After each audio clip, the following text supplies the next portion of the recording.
హైదరాబాద్ నగరంలో నిరుపేదలు ఉన్నటువంటి ఏదో చిన్న డబ్బు వేసుకొని చిన్న చేపలు అమ్ముకొని ఏదో సైకిల్ మీద డబ్బాలల్లో లంచ్ పెట్టుకొని చిన్న చిన్న వ్యాపారాలు చేస్తున్నటువంటి కొన్ని 60-70 సంవత్సరాల నుంచి హైదరాబాద్ నగరంలో చేసుకుంటున్నారు. దురదృష్టం ఏంటంటే ఇలా నా కాన్స్టిట్యున్సీలో కేపీబీ కాలనీ కానీ, పాలనగర్ కానీ, ప్రశాంత్ నగర్ కానీ, బేగంపేట పత్తి హైదరాబాద్ నగరంలో నిరుపేద గుడిసె కనబడ్డా, నిరుపేద డబ్బా కనబడ్డా తీసి బయట పడేస్తున్నారు. రాక్షసుల రాజ్యం కన్నా హీనంగా కనబడుతుంది చూస్తూ ఉంటాయి. వీళ్ళ అయ్యా జాగిర్ ఉన్నట్టు హైదరాబాద్ మేమే చేస్తున్నట్టు చెప్పి ఒక పని చేసే సూరత్ లేకున్నా నిరుపేద పొట్ట కొడుతుంది ఏదంటే ఇది కాంగ్రెస్ పార్టీ. అది కూడా ఎంత దుర్మార్గం అంటే కొంతమంది లీడర్లు, కాంగ్రెస్ లీడర్లు, వాళ్ళకి డబ్బులు ఇస్తే గుడిసి ఉంటుంది, అక్కడ డబ్బు ఉంటుంది, ఇవ్వకపోతే ఉండదు. ఇక ఆఫీసర్లు మున్సిపాలిటీ మీదనేమో హైడ్రా పేరు చెప్తాడు, హైడ్రా వాడు మున్సిపాలిటీ పేరు చెప్తాడు, వీడేమో హౌసింగ్ బోర్డు పేరు చెప్తాడు. ఈ ముగ్గురికి సంబంధం లేనప్పుడు మారుతారు. ఈ పక్క చూడండి ఎంత దుర్మార్గం అంటే మా హౌసింగ్ బోర్డు సంబంధించినటువంటి పెట్రోల్ పంపు ల్యాండ్ సుమారుగా 1400 ఎకరాల ల్యాండ్ హౌసింగ్ బోర్డు ల్యాండ్ ఉంటే పక్కకున్న ల్యాండ్ పెట్రోల్ పంపు కేటాయించి ఎమ్యూనిటీస్ ల్యాండ్లో ఇస్తే దానికి ఫినిషింగ్ అమ్మే ప్రయత్నం. నందమూరి తారక రామారావు పేరు మీద స్కూల్ కట్టి మా కార్పొరేట్ స్కూల్ కట్టి 3 ఎకరాల ల్యాండ్ సుమారుగా 40 ఏళ్ళ కింద ఇస్తే అది దాని అమ్మకానికి బోర్డులు హౌసింగ్ బోర్డు అధికారులు ఇప్పటికే 2000 కోట్ల రూపాయల హౌసింగ్ బోర్డు ల్యాండ్ అమ్మడం. ఆఖరి చిన్నగా ఏవి చెట్లు అమ్ముకున్న వాళ్ళు కూడా వాళ్ళని పొట్టగొట్టడం. ఈ 2 నెలలను చూస్తున్నాం హైదరాబాద్లో నిరుపేద బిడ్డలని.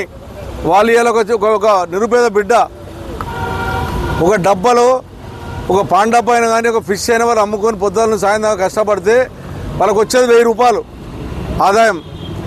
ఆ 1000 రూపాయలతో పిల్లలు స్కూల్ చదివించాలి, చిట్టీలు కట్టాలి, వాళ్ళని అప్పు తీసుకుంటే అప్పు కట్టాలి. ఇలా సడన్గా తీయడం వల్ల వాళ్ళు ఏడ తింటారు, ఏడవంటారు, ఎక్కడుంటారు?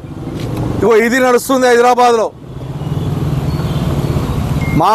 మామూలు ఉసురు ముట్టది కాంగ్రెస్ పార్టీ వాళ్ళకి. బీదోల కడుపు కొడితే మేము గవర్నమెంట్ 10 ఏళ్ళు ఉన్నాం, ఒక్కరినన్నా కదిలేలే. అప్పుడు ట్రాఫిక్ లేదా? వీళ్ళ సూరత్కే మనకు బ్రిడ్జ్ కట్టించిరా హైదరాబాద్లో? వీళ్ళ సూరత్కే మన వాళ్ళకన్నా కనీసం 10 పైసలు పనిచేసిరా బీదోలకు? హైదరాబాద్లో మీద పడి ఎక్కడ దొరికితే అక్కడ నిరుపేద డబ్బా ఉంటే తీసేయాలి, కాంగ్రెస్ కార్యకర్తల డబ్బాలు ఉండాలి. ఇది నడుస్తుంది హైదరాబాద్లో. ముఖ్యమంత్రి గారు ఆలోచన చేసుకో, ఇప్పటికైనా నిరుపేద ఉసురు ముట్టినోడు ఎవరు బాగుపడలే నా చరిత్రలో.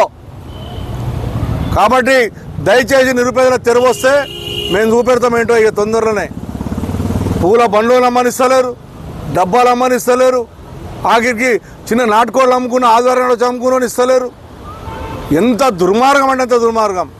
అందులో హౌసింగ్ బోర్డు మీద దోసుకతినికి ప్రయత్నం, హౌసింగ్ బోర్డు ల్యాండ్లన్నీ అమ్ముకోనికి ప్రయత్నం.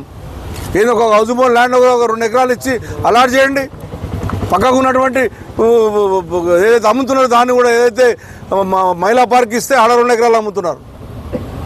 24 ఎకరాల ల్యాండ్ సుష్మా మాల్కాడ నానా బాధలు పడి ప్రైవేట్ ఓన్కి అయితే అంటే 24 ఎకరాలు ముఖ్యమంత్రి కేసీఆర్ నాయకత్వంలో మాట్లాడి దాన్ని హౌసింగ్ బోర్డు కేటాయిస్తే దాని అమ్మే ప్రయత్నం చేస్తున్నారు. ఒక్క పైసా పనిచేయలేదు. అల్పదాయ వర్గాలకు రెగ్యులర్ చేయమంటే చేయరు. నీళ్లు లేక అల్లాడిపోతూ ఉన్నారు, దోమలతో అల్లాడిపోతూ ఉన్నారు. మళ్ళీ వీళ్ళని నాశనం చేస్తుడు, రోడ్డు పాలు చేస్తుడు. ఇది దౌర్జన్యం. 2.5 ఏళ్ళు అయింది నిరుపేద పొట్టడం కొట్టడం తప్ప ఇంకా ఏమి సాధన అవుతలేదు. మార్చుకోండి బిడ్డ. మీ ఆఫీసులో కూడా విజ్ఞప్తి చేస్తా ఉన్నాను నేను. మీ ఇష్టానుసారంగా చేస్తాం, మేము చూస్తే ఊకుంటాం అనుకుంటారేమో, అందరిది రాసుకుంటున్నాం మీరు అనుకుంటారేమో. నిరుపేద పొట్ట కొట్టినోడిని, తెలంగాణ బిడ్డ మీద కాలు పెట్టినోడిని ఎవరిని వదిలిపెట్టాం. ఎంత పెద్దోనైనా సరే, అది మంత్రి కానీ ఇంకెవడైనా కానీ వదిలిపెట్టాం. మీరు ఆలోచన చేసుకోమని చెప్తా ఉన్నాను. బేగంపేటలో సుమారుగా 40 ఏళ్ళ నుంచి డబ్బాలు తీసిరు. మొన్న ట్రాఫిక్ వాళ్ళ మీద పోలీసు వాళ్ళు చెప్తారు, పోలీసు వాళ్ళ మీద హైడ్రా వాడు చెప్తాడు, హైడ్రా వాళ్ళ మీద మున్సిపాలిటీ వాడు చెప్తాడు, మున్సిపాలిటీ వాడు హౌసింగ్ బోర్డు చెప్తాడు. అసలు ఎవరు నడిపిస్తుండే హైదరాబాద్? ఇలా ఎవడు మంత్రి అర్థమవుతలేదు. ఏం కావాలి వాళ్ళ బతుకులు? ఏం కావాలి? తిండి తినకుండా తిప్పలు తినక చచ్చిపోతున్నారు వాళ్ళు. సిగ్గు లేకుండా, సిగ్గు శరం లేకుండా పొద్దుల బ్యానర్లు తప్ప మా దగ్గర కనబడుతుంది హైదరాబాద్ అంటే మీరు పెట్టిన బ్యానర్లు దొంగ బ్యానర్లు పెట్టుకొని సచ్చినా బతికినా బ్యానర్లు తప్ప ప్రజలు చేసింది ఏ ఒక్క పైసా పనిచేయాలి దుర్మార్గులు. అంత దీనంగా ఇలా ప్రజలను ఇబ్బంది పెడుతున్నారు. మీరు వదిలిపెట్టాం బిడ్డ కూడా ఒకరిని అర్థం చేసుకోండి. మా బీదోళ్ళ తెరువు వస్తే మాధవరావు కృష్ణారావు వదిలిపెట్టాడు గుర్తుంచుకోమని చెప్పి హెచ్చరిస్తా ఉన్నాను. నేను ఆఫీసులకు చెప్తున్నా, మీరు ఏం పెద్ద ప్రాబ్లం ఏం లేదు. ఇక్కడ మేము ఫిష్ మార్కెట్ కట్టించాం, ఆ రోజున ఫిష్ రోడ్ మీద పెడతా అంటే కూడా కూరగాయల మార్కెట్ కట్టించినాం, పూల కేటాయించినాం.